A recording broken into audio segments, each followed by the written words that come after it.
Alors, pourquoi déployer la messagerie de santé sécurisée?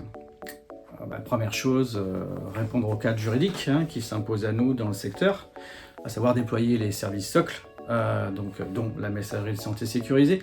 Mais au niveau d'Aucense, on a pu commencer à déployer les services socles sur le CAMS en répondant à une grappe nationale.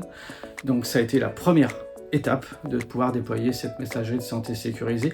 Et là, nous sommes en phase de déploiement pour l'ensemble de l'Institut public Aucense. Alors, bien sûr, répondre aux obligations du programme SMS numérique, mais aussi par rapport à la finalité de la messagerie santé sécurisée, c'est de pouvoir échanger des données avec nos partenaires du sanitaire, du social, du médico-social, de manière sécurisée, de manière la plus fluide possible. Et pour donner un exemple, notre CHU, le CHU avec lequel on travaille, a refusé de nous envoyer des documents parce qu'on n'avait pas de messagerie santé sécurisée.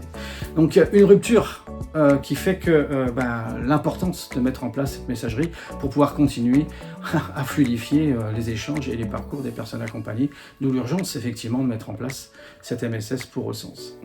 Alors dans les prérequis, l'importance d'avoir une stratégie de déploiement et de pouvoir anticiper la question des usages.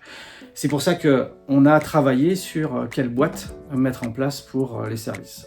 Sur le CAMS, on a travaillé avec le responsable de service, avec le médecin, pour pouvoir affiner la question des usages, du partage d'informations.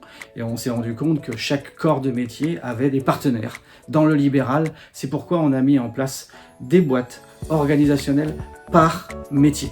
Donc ça, c'est ce qu'on a pu mettre en place au CAMS, avec des boîtes nominatives pour le médecin, les médecins, les assistantes sociales et les psychologues, et pour les autres métiers. Pour le reste du déploiement pour Aucense, on a mis en place des boîtes organisationnelles pour l'ensemble des services, et des boîtes nominatives pour, effectivement, les psychologues, les assistantes sociales et les médecins. Donc là, c'est notre stratégie, effectivement, de déploiement. Nous allons faire une évaluation des usages pour peut-être affiner les choses là dans les mois à venir. C'est l'objectif de pouvoir faire un état des lieux, parce que c'est bien les usages qui font qu'il faut qu'on choisisse si on part sur des boîtes organisationnelles ou nominatives. Et c'est bien cette stratégie de déploiement qui est importante pour anticiper la question de la mise en place de la MSS.